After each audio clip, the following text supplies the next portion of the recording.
Magandang umaga po sa lahat ng grade 11. Ngayon po ay magsisimula tayo sa panibagong paksa natin, Law, Interpretation, and the Philippine Judiciary. And we are going to talk about the powers of the judiciary for now. And now, to start with, the Presidential Proclamation number 1081, which is the Declaration of Martial Law on September 21, 1972. During the declaration of the martial law, the judiciary was allowed by the General Order number 3 to continue to function with its present organization and power, but its jurisdiction was significantly reduced to the extent that they have no jurisdiction over the validity, legality, and the constitutionality of the Proclamation number 1081. Ating bigyan ng pansin ang ilang sentence dito, ilang part of the sentence, which is continue to function with its present organization and power. Function with its present organization and power, but its jurisdiction was significantly reduced para hindi masakop ang validity, legality, and the constitutionality of the Proclamation number 1081. In short, niliwanag ng General Order number 3 na wala silang kapangyarihan patungkol sa martial law. Hindi nila mapapasok yon. The judiciary's jurisdiction over the validity, legality, and the constitutionality of the decree, rules, orders, and acts performed by the President or by his duly designated representative pursuant to the Presidential Order or Presidential Proclamation number 1081. So, hindi nila sakop yon. Kung may maghahabol doon, wala silang kapangyarihan doon. Because it is a part of the General Order number 3. The list of crimes included those committed by public officials. Lahat ng mga ginawa ng public officials and those committed against the national security, the law of nations, fundamental laws of the land, the state, public order, usurpation of authority, rank, title, improper use of names, uniforms, and insignia, those are not a part of it. Controlled sila. Ito na po ang kasunod. The powers of the judiciary. The roles, functions, and place of the judiciary has more to do with upholding and ensuing constitutional liberalism rather than democracy. Hanggang yun po, malinaw po yan, constitutional liberalism rather than democracy. And we look to the judicial system to guarantee, safeguard, and defend the institutional arrangements and rules that make the state a constitutional liberal state and the regime a constitutional democracy. A constitution that is supreme and provides for checks and balances, separation of powers, and individual rights and liberties. Hence, an independent judiciary is indispensable to the country's democracy. So, maliwanag po na hindi kaya ni President Marcos at that time na alisin ang judiciary, ang Supreme Court. Wala sa hinagap niyang alisin yon because it is indispensable. Hindi niya makakayang alisin. Samantalang nakaya niyang alisin ang legislative part, the Congress, but he cannot do without the judiciary. The judicial independence. It insulates the judiciary from the political branches of the government, and that is the executive and the legislative. Its goal is to preserve the judicial system against the vagaries of public opinion and corrupting effects of the opaque, illegal payoffs. Vagaries of public opinion, meaning may mga public opinion na medyo hindi kagandahan. Kapag nagkamali sila na hindi naman sana ng desisyon o may hindi nagustuhang desisyon, ang public opinion ay maaaring laban sa kanila. They are now protected against it. Kasi kung mayroong mga taong makapagbigay ng public opinion ay wagas, personalan na. Talagang tamaan ng below the belt. Doon sila pinangangalagaan. And the second is corrupting effects of opaque, illegal payoffs. pinoprotektahan sila laban sa corruption and its effects. Now, the constitutional provisions that guarantee the judicial independence are: 1. The security of tenure of judicial officials. Fixed term po sila. Hindi po basta-basta po pwedeng bawasin yon for any reason at all. Fiscal autonomy. Independent po sila sa dalawang agencies of the government, branches of the government, including sa kapirahan. And number 3 is self-regulation and self-administration. Hindi po sila pinamamahalaan ng legislative at saka legislative at saka ng executive. Self-administration po sila. Sila namamahala sa kanilang sarili. Number 4 po, appointment of judges and justices. And number 5, they do the impeachment also. They preside the impeachment. Ang kasunod po ay ang judicial powers. 1. Power of adjudication refers to the duty of the court to settle actual controversies involving rights which are demandable and enforceable. Ang pinakakapangyarihan talaga nila ay settle actual controversies, mga hindi pagkakaintindihan ng lahat ng mga mamamayan. And number 2 is the power of judicial review, the duty of the court to determine whether or not there has been a grave abuse of discretion amounting to the lack or excess of jurisdiction on the part of any branch of the government. Kapag nagkamali ang judiciary, kapag nagkamali ang legislative, yung Congress o kaya ang presidente, sila ang magsasabi, hey, you have abused your discretion. Nagkaroon ka ng excessive jurisdiction, lumampas ka sa bakod mo, or kinapos ka sa gawain mo. Sila ang magsasabi noon kasi nasa kanila ang power of judicial review. General courts are authorized to hear, try, and decide all types of actions, civil, criminal, or special proceedings. Ang general courts po magsasabi nun, sila ang magde-decide at magdidinig sa kaso noon. Maraming mga kaso na nangangailangan ng immediate action. Meron naman mga kaso na po pwedeng ipagpaliban muna yan. General courts po magsasabi nun. And another is special courts, mandated by law to hear, try, and decide only the specific cases, specific types of actions. Katulad ng mga nandiyan po sa baba, yung Sandigan Bayan. Para ano po yun? Para sa mga corruption ng mga taong gobyerno. Kapag nagkamali ka, ededemanda ka sa Sandigan Bayan. Ako hindi naman ako opisyal ng gobyerno. So, hindi ako sasakupin doon. Yung Sharia courts, para po sa mga Muslim yon. Ay nasa baba pala tinidiscuss ko ha. Tingin kayo sa baba. Yung Sharia courts, since I am not a Muslim, hindi ako nasasakop ng kanilang court. Yun po ay mga special cases patungkol sa mga batas ng mga Muslim.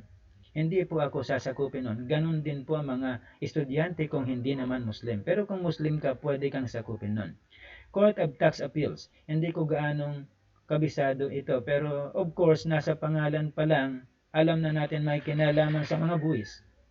Ngayon, gagawin po ako sa medyo mas taas-taas po ng konti ulit. Supreme Court. Ano po sila? Sila ang pinakamataas na korte sa Pilipinas. May 14 justices. Tapos 1 Chief Justice na binubuo sila ng 15 justices all in all. Yan pong special Supreme Court natin.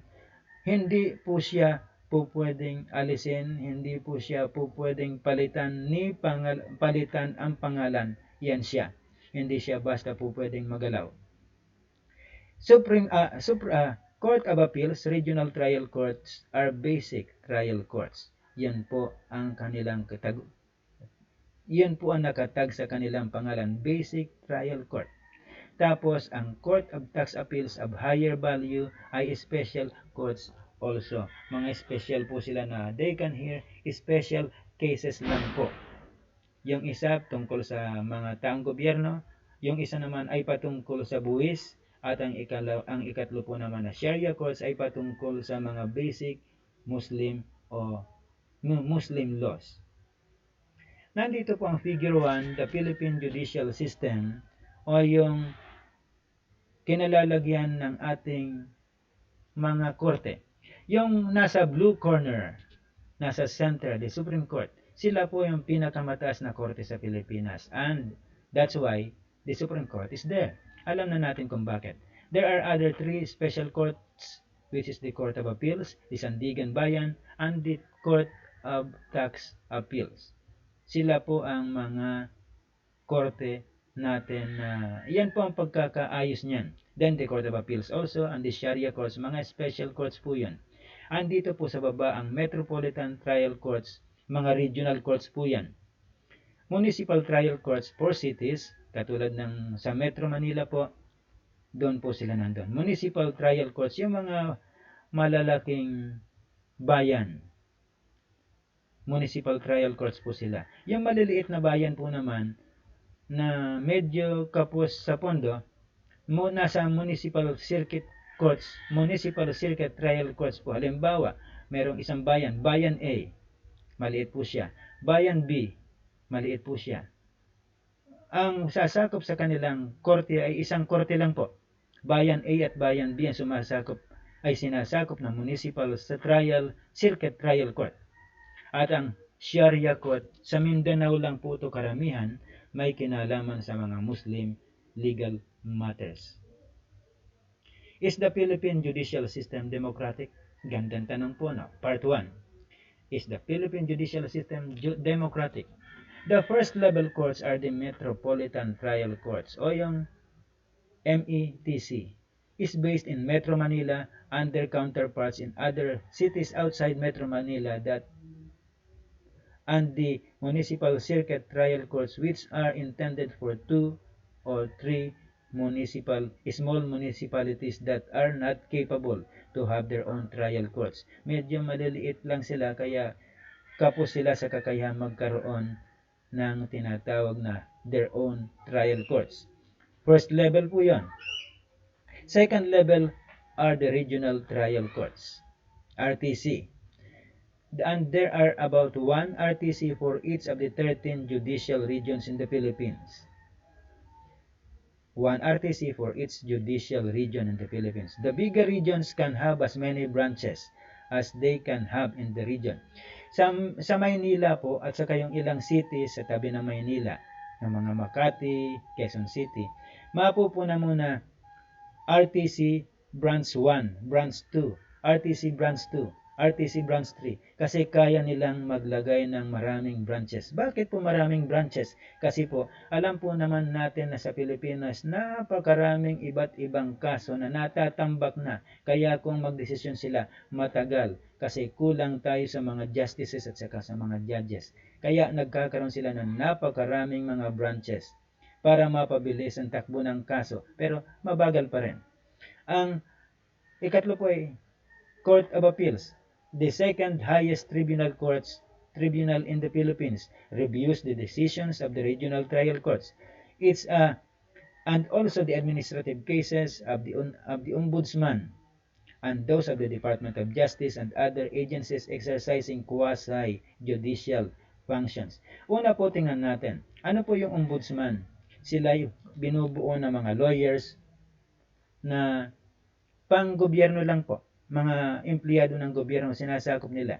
Pag sila'y nagdesisyon, ipapasa na sa Court of Appeals yon for review. I-review yon. It's talaga pong nakasunod na yun doon. Hindi na kailangan na i-apila pa. Talagang papasok ka doon for review. Ganon din po yung mga desisyon ng Department of Justice. Yung Justice Department and other agencies exercising quasi-judicial functions. Ano po yung quasi-judicial functions? Yung quasi-judicial functions, hindi po sila korte. Pero sila ay mga agencies of the government na nagbibigay desisyon patungkol sa ilang bagay. Ilang halimbawa na po ng quasi-judicial functions ay yung tinatawag na nating Department of ano ba ito? Yung Trade and Industry.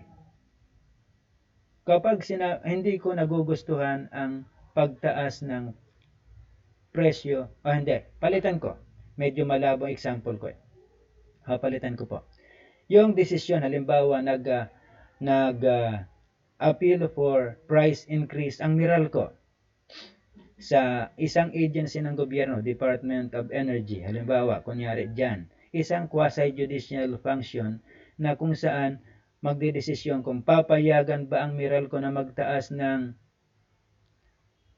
kanilang bayarin, price increase. Ngayon ipapasok doon. Kapag pinataasan ng isang agency ang bayarin ng Meralco ng piso bawat meter, bawat metro, piso bawat isang, yung basta't isang tinatawag nating piso bawat isang kilowatt hour, magrereklamo ako, ia-appeal ko sa Court of Appeals na hindi ko gusto yon at kailangan desisyonan nila again. Yun po ang ang quasi-judicial functions ng ilang agency natin. Ang ikalawa po, Sandigan Bayan, the present Anti-Graft Court of the Philippines. Anti-graft. Lahat na may kinalaman sa graft and corruption ng gobyerno sa kanila papasok. Conducts trials of criminal and civil cases involving public officials and employees. Public officials, ganun din po ang empleyado ng gobyerno. Civil and criminal cases sa kanilang pasok, including those that are employed by the government-owned and controlled corporations. Ano po itong mga government-owned and controlled corporation? Hindi po sila parte ng gobyerno, pero pag-aari sila ng gobyerno. At least ang Petron, alam na po ninyo siguro yung Petron. Sila po yung isang large company na may kinalaman sa langis. Government-owned corporation yon. Government-controlled corporation. Ang PhilHealth, may kaso ang PhilHealth sa korupsyon. Andyan din po ang GSIS at lahat halos ng government-owned and controlled corporation. Ang Sharia courts, equivalent to the municipal trial courts. They were established in a certain municipality sa Mindanao where the code of Muslim personal laws are being exercised. Kapag po may kaso ako, pwede bang ipasok ang kaso ko sa Sharia courts? Hindi po. Hindi naman po ako Muslim eh. So, wala silang jurisdiction laban sa akin. Ngayon, the last of course is the Supreme Court is the only constitutional court in the Philippines. Nasa Constitution po siya. Meaning, aside from its judicial powers, excuse me po, they can exercise quasi-legislative power, administrative power, and special power.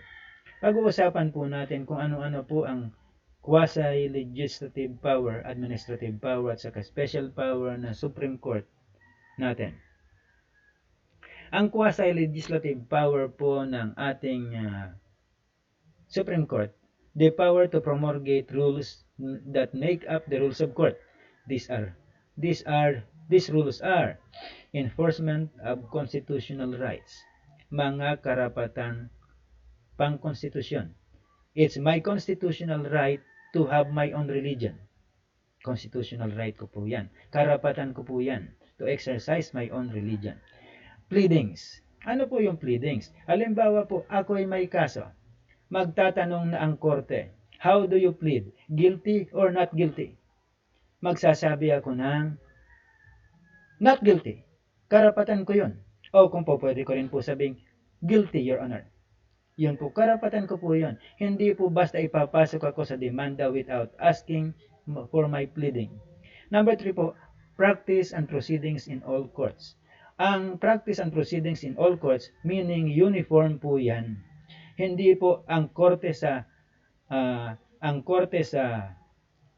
tinatawag nating court of first, yung tinatawag nating tax court ay iba pa sa tinatawag nating municipal trial court. Pare-pareho po ang procedures nila dyan. Hindi po pwede magkakaiba. Number 4 po ay admission to the law practice. Mukhang ito ay sa lawyers. Tapos meron din pong integrated bar of the Philippines. Sa mga lawyers din po ito. Kailangan miyembro ka ng Integrated Bar of the Philippines before you can practice the law. Kung hindi, illegal lawyer ka. You're not a lawyer. Tapos, legal assistance to the underprivileged. Meron po tayong mga mahihirap na kababayan na walang kakayahang magbayad ng mga abogado, lalo na't yung mga abogado na medyo de campanilla, yung mga matataas, yung magagaling, matataas yung bayad. Hindi na nila kayang bayaran yan. Kaya, paano sila makakalaban sa korte kung wala silang lawyer? If you do not have a lawyer, the court will give you lawyer. Saan po manggagaling yung lawyer na yun? Nandyan sa PAO, Public Attorney's Office. Yung mga free legal assistance group, mga tinatawag nating libre na abogado. Pero hindi totally libre yun. Dahil mayroon akong pinsan na abogado, nasa PAO siya. Kahit pa paano, nabibigyan din siya, nagtataka ako, palagi ba't ka nagbibigay sa akin ng pagkadami-daming itlog? Saan galing yan? Bigay pala sa kanya ng mga may kaso na sinusuportahan niya. Ang binabayad sa kanya, hindi na pera, dahil wala naman silang pera. Yung binibigay sa kanya ay pagkadami-daming itlog na hindi na niya kayang ubusin. Yun po ang mga ina-assist ng gobyerno natin, yung medyo walang kaperahan. Tapos meron pong administrative power. It can temporarily assign for not more than 6 months without the judge's consent, judges of the lower courts o to other stations. Halimbawa, ako'y judge sa Manila Regional Trial Court. Gusto akong ilipat papunta sa ibang station ng korte. Kung papayag ako, doon muna ako for 6 months. Then, babalik din ako dito sa pinanggalingan ko. Kasi kung minsan nawawalan doon ng justice o judge, paano naman ang mga kaso doon? Yun po ang pinaka-purpose noon. Administrative power. Order of change of venue, of place of trial. Mayroon mga inililipat ng venue ng trial for security reasons. Siyempre, may kapangyarihan ng Supreme Court doon. Appoint all officials of the Judiciary in accordance with the Civil Service Law. May kapangyarihan sila to appoint officials of the Judiciary. Supervise all courts and their personnel. Sila po namamahala and discipline the judges of lower courts by suspending or dismissing. Tatanggalin o isususpende. Ngayon, special powers of the Supreme Court. Special powers of the court is 1. Kapag Presidential Electoral Tribunal or sole judge of all electoral protests cases involving presidential and vice presidential cases. Sa ngayon, meron pong isang electoral process na nagaganap, yung kay Bongbong Marcos, na nagsasabing siya ay dinaya daw. Ang nangamahala doon ay ang Presidential Electoral Tribunal. Kapangyarihan po nila yon. Special power ng Supreme Court yon. The Chief Justice of the Supreme Court is the presiding officer of the impeachment case when President is on trial. Ang naalala kong impeachment case ay yung kay President Erap Estrada.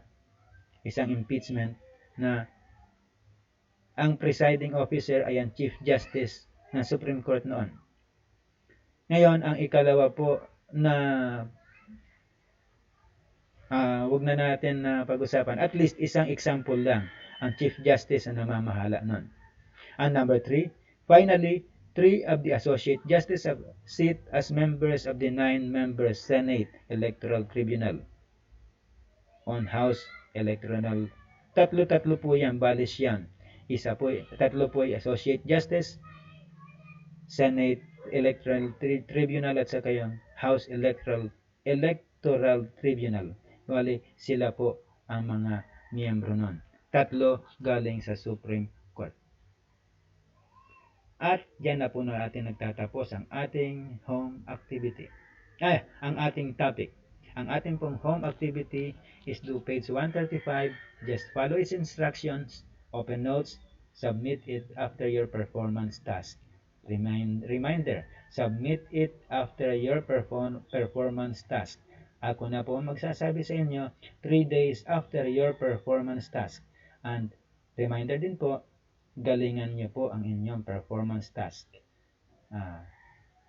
Good morning and have a nice day ahead.